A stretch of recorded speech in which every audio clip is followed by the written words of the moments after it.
এই সিদ্ধান্ত নিয়েছো এবছর 2026 সালের শিক্ষাবর্ষে ডিপ্লোমা নার্সিং এবং মিডওয়াইফারি নার্সিং ভর্তি পরীক্ষায় অংশগ্রহণ করবা। সো পরীক্ষা দেওয়ার আগে অন্তত জানা উচিত যে নার্সিং সেক্টরটা কেমন হবে এবং নার্সিং নিয়ে যে সকল কোশ্চেন গুলো তোমার জানা উচিত। সো এই কোশ্চেন গুলো নিয়ে আলোচনা করব। প্রথমত দেখো, কারা পরীক্ষা দিতে পারবে, ভর্তির যোগ্যতা, আসন সংখ্যা, কত বছর সময় লাগে, কত বছর বয়স লাগে, কত বছর মেয়াদি কোর্স এবং কত মার্ক পেলে সরকারিতে চান্স হবে এবং জব সুবিধা কেমন, বেতন কেমন, আসন সুবিধা এবং পড়াশোনার খরচ কেমন হবে। সো এই বিষয়গুলো নিয়ে আলোচনা করবো, যা তোমার জন্য অত্যন্ত গুরুত্বপূর্ণ বিষয়। ঠিক আছে, এবছর তোমরা যারা পরীক্ষা দিবা, তাহলে দেখো ডিপ্লোমা নার্সিং ভর্তি প্রস্তুতি, এই ডিপ্লোমা নার্সিং এবং মিডওয়াইফারি নার্সিং। ঠিক আছে, এখন দেখো এই যে কারা পরীক্ষা দিতে পারবে, তোমাদের সকলের একটা কোশ্চেন। এখানে ছেলে মেয়ে উভয়ই পরীক্ষা দিতে পারে, সায়েন্স আর্টস কমার্স সকল বিভাগের ছেলেমেয়েরা কিন্তু এখানে পরীক্ষা দিতে পারবে। ঠিক আছে, এখন ভর্তি যোগ্যতা, এখানে ভর্তি যোগ্যতা কমন একটি যোগ্যতা রয়েছে, এখানে থার্ড টাইম রয়েছে। এসএসসি পরীক্ষা তোমার যদি 2022, 23, 24 হয়ে থাকে এবং এইচএসসি 2024, 2025, 2026 এই 3 সালের মধ্যে এসএসসি এইচএসসি যদি পাস করে থাকো, তাহলে তুমি নিঃসন্দেহে পরীক্ষা দিতে পারছো, কোনো সমস্যা নেই। এরপর দেখো আসন সংখ্যা, এখানে 2855 প্লাস মাইনাস আসন সংখ্যা রয়েছে সরকারি নার্সিং কলেজে, হিউজ পরিমাণ আসন সংখ্যা রয়েছে। ঠিক আছে, এরপর কত বছর বয়স লাগে, সাধারণত 22 বছর বয়স যদি হয়ে থাকে তাহলে তোমার কিন্তু তুমি নার্সিং ভর্তি পরীক্ষায় অংশগ্রহণ করতে পারবা। ঠিক আছে, কত বছর মেয়াদি কোর্স, এটা হচ্ছে 3 বছর মেয়াদি কোর্স। ঠিক আছে, এটা হচ্ছে 3 বছর মেয়াদি কোর্স।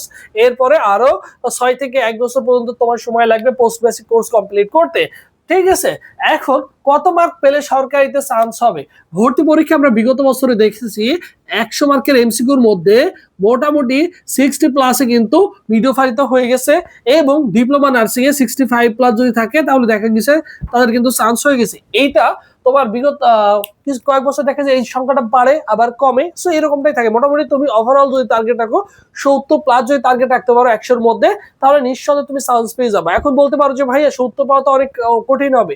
দেখো এখানে কোনো নেগেটিভ মার্ক থাকে না। অন্যান্য পাবলিক বিশ্ববিদ্যালয় পরীক্ষা দিতে গেলে দেখা যায় হচ্ছে ভুল মার্ক দেখানোর কারণে আমাদের নেগেটিভ মার্ক চলে যায়, অনেকটা মার্ক চলে যায়। এখানে কিন্তু 100টা এমসিকিউ তুমি কিন্তু 100টাই দাগিয়ে আসতে পারছো। একটু ভালো করে পড়াশোনা যদি করো, গুছিয়ে প্রিপারেশন যদি নিতে পারো, অনায়াসে তুমি কিন্তু সরকারি নার্সিং কলেজে চান্স পেয়ে যাবা। এবং জব সুবিধা কেমন, দেখো প্রত্যেকটা সেক্টরে, বাংলাদেশের প্রত্যেকটা সেক্টরে কিন্তু প্রমোশনের সুযোগ রয়েছে। সো সেই ক্ষেত্রে তুমি জবের সুবিধা কেমন পাবে, দেখো সরকারি যতগুলো নার্সিং কলেজ রয়েছে সেখানে তোমার জবের সুযোগ রয়েছে। এরপর সরকারি হাসপাতালে তোমার সুযোগ রয়েছে, বড় অপরচুনিটি রয়েছে। বেসরকারি হাসপাতালে তোমার হচ্ছে অনেক চাহিদা রয়েছে।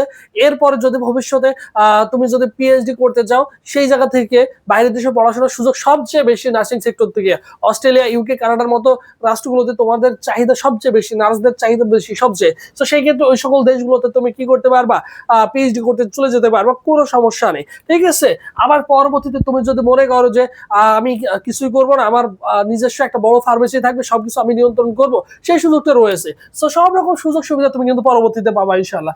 এরপর বেতন কেমন হবে, দেখো এখান থেকে কিন্তু এই নার্সিং সেক্টর করে কিন্তু কমপ্লিট করার পরে কিন্তু নার্সিং এর যে জব সেটা হচ্ছে 10ম গ্রেডের মতো। ঠিক আছে, তুমি কিন্তু বিসিএস পরীক্ষা, নার্সিং কমপ্লিট করে তুমি কিন্তু বিসিএস পরীক্ষাও দিতে পারছো। সো সেই ক্ষেত্রে তোমার জন্য অনেকটা অপরচুনিটি রয়েছে।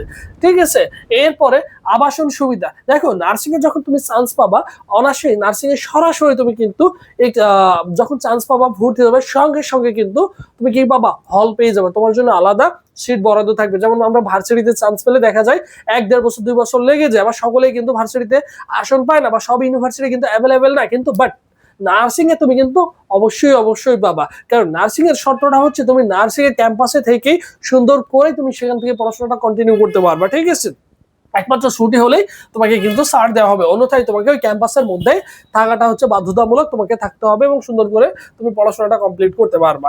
এই আরেকটা কথা বলি, এই যে সকল প্রকার নার্সিং এর জন্য সকল প্রকার সাজেশন, গাইডলাইন, আপডেট নিউজ পেতে অবশ্যই ভাই ইউটিউব চ্যানেল সাবস্ক্রাইব করে রাখবা। এবং এই ভিডিওর কমেন্ট বক্সে দেওয়া থাকবে আমাদের স্পেশাল গ্রুপের লিংক, ফ্রিতে তুমি চাইলে ফুল কোর্সটা কমপ্লিট করতে পারবা। এই ভিডিওর কমেন্ট বক্সে পিন কমেন্ট করা থাকবে। আর অবশ্যই ভাই ইউটিউব চ্যানেল সাবস্ক্রাইব করে রাখবে, যাতে তোমার ফুল জার্নিটা আমার সাথে হয়ে যায়। ঠিক আছে, এখন তার আগে তোমাদের একটা ইনফরমেশন দিয়ে দিই। এবছর তোমরা যারা নার্সিং এর জন্য প্রস্তুতি নিবা, সো তোমাদের জন্য স্পেশাল আমাদের একটা বেসিক কোর্স রয়েছে, যেখানে 120 প্লাস সরাসরি লাইভ ক্লাস করতে পারবা, 150 প্লাস এক্সাম দিতে পারবা, সকল বিষয় সাজেশন পিডিএফ ফাইল পাবা, যা তোমার জন্য সিক্রেট ফাইল, তোমার জন্য যা অত্যন্ত গুরুত্বপূর্ণ, এবং মডেল টেস্ট এক্সাম দিতে পারবা, এবং কোশ্চেন ব্যাংক পিডিএফ পাবা। ঠিক আছে, আর আমাদের এখানে এই যে 120 প্লাস ক্লাস হবে, যেখানে 6 থেকে 7 জন মেন্টর থাকবে। ঠিক আছে, আমি তোমাদের সাথে থাকবো, তোমাদের ম্যাথ ক্লাস নেবে, বাকি শিক্ষকগুলো তোমাদের অন্য অন্য ক্লাসগুলো নিবে। এবং ফি হচ্ছে দেখো 1050 টাকা। ভর্তি হওয়ার পোস্টে 01727675241, এই নম্বরে কি করবা, 01727675241, এই নম্বরে কি করবা, 1050 টাকা বিকাশ নগদ সেট মানি করে এই নম্বরে হোয়াটসঅ্যাপে নক করবা। ঠিক আছে, প্রয়োজনে আগে এই নম্বরে হোয়াটসঅ্যাপে যোগাযোগ করে তুমি চাইলে কি করতে পারো, ভর্তি হতে পারো। প্রয়োজনে ডিরেক্টলি এই নম্বরে একটা ফোন কল দিয়ে বিস্তারিত জেনে তুমি কি করতে পারো, অবশ্যই অবশ্যই ভর্তি হতে পারো। আর এটা হচ্ছে আমাদের অফিসিয়াল ফেসবুক পেজ, সবুজ শালিকা ফেসবুক অপশনে সার্চ করলে আমাদের অফিসিয়াল ফেসবুক পেজ পেয়ে যাবে। এই পেজে এসএমএস করলে ভাই তোমাকে রেসপন্স করবে। যে কোনো প্রবলেম ফেস করলে অবশ্যই আমাদের সাথে যোগাযোগ করবে। এই নম্বরে হোয়াটসঅ্যাপে যোগাযোগ করতে পারো অথবা ফেসবুকে যোগাযোগ করতে পারো। এখন কথায় আসি, তোমাদের নার্সিং ভর্তি পরীক্ষার যে মানবন্ধনটা, কোন মানবন্ধনের পরীক্ষা হবে। এখন দেখো, এখানে বাংলায় থাকবে 20, এখানে বাংলা ব্যাকরণ থেকেও থাকবে, বাংলা প্রথম পত্র থেকেও থাকবে, গ্রামার থেকে দেখো ইংলিশে থাকবে হচ্ছে 20 মার্ক, জিকে প্লাস মানবিক গুণাবলী, জিকের সাথে আরো 5 মার্ক থাকবে তোমার হচ্ছে মানবিক গুণাবলী। জিকে থেকে থাকবে 15টা কোশ্চেন, এবং মানবিক গুণাবলী থেকে 5 থেকে 6টা কোশ্চেন থাকবে। এরপরে সাধারণ গণিতে, এই সাধারণ গণিত তোমার হচ্ছে আবার ক্লাস 9-10 এর গণিত পড়তে হবে, এখান থেকে 10 মার্ক থাকবে, এবং পাশাপাশি জব সেক্টরের বিভিন্ন কোশ্চেন আসবে, এবং বিসিএস এর আসা কিছু কোশ্চেন পড়তে হবে, এবং সাধারণ বিজ্ঞান থেকে তোমাদের নবম দশম শ্রেণীর হচ্ছে বিজ্ঞান থেকে কোশ্চেন করা হবে। ঠিক আছে, এই যে এই সকল তথ্যগুলো তুমি যদি ভালো করে পড়তে পারো, এখন চিন্তা করতে পারো যে ভাই সাধারণ বিজ্ঞানের তথ্যগুলো আমি কিভাবে পড়বো, আমার কাছে তো বই নেই। সো সেই তথ্যগুলো আমি তোমাকে দিয়ে দেবো, আমাদের সিক্রেট ফাইলে সেগুলো সাজানো আছে, সুন্দর করে তোমাকে দিয়ে দেওয়া হবে। ওইগুলো পড়লে তোমার জন্য হয়ে যাচ্ছে, কারণ আমরা দীর্ঘ 7 থেকে 8 বছর এই সেক্টরটা নিয়ে কাজ করছি, নার্সিং সেক্টরটা নিয়ে। সো আশা করি তোমার 100% প্রিপারেশনটা কিন্তু কমপ্লিট হয়ে যাবে আমাদের সাথে। ঠিক আছে, সো যারা প্রিপারেশন নিতে চাচ্ছ, সিদ্ধান্ত নিচ্ছ যে পরীক্ষা দিব, ডিপ্লোমা নার্সিং প্রিপারেশন নিবা, অবভিয়াসলি চাইলে নিতে পারো, কোনো সমস্যা নেই। সো সবাই ভালো থাকো, সুস্থ থাকো, পরবর্তীতে আবার তোমাদের সাথে দেখা হচ্ছে। আল্লাহ হাফেজ।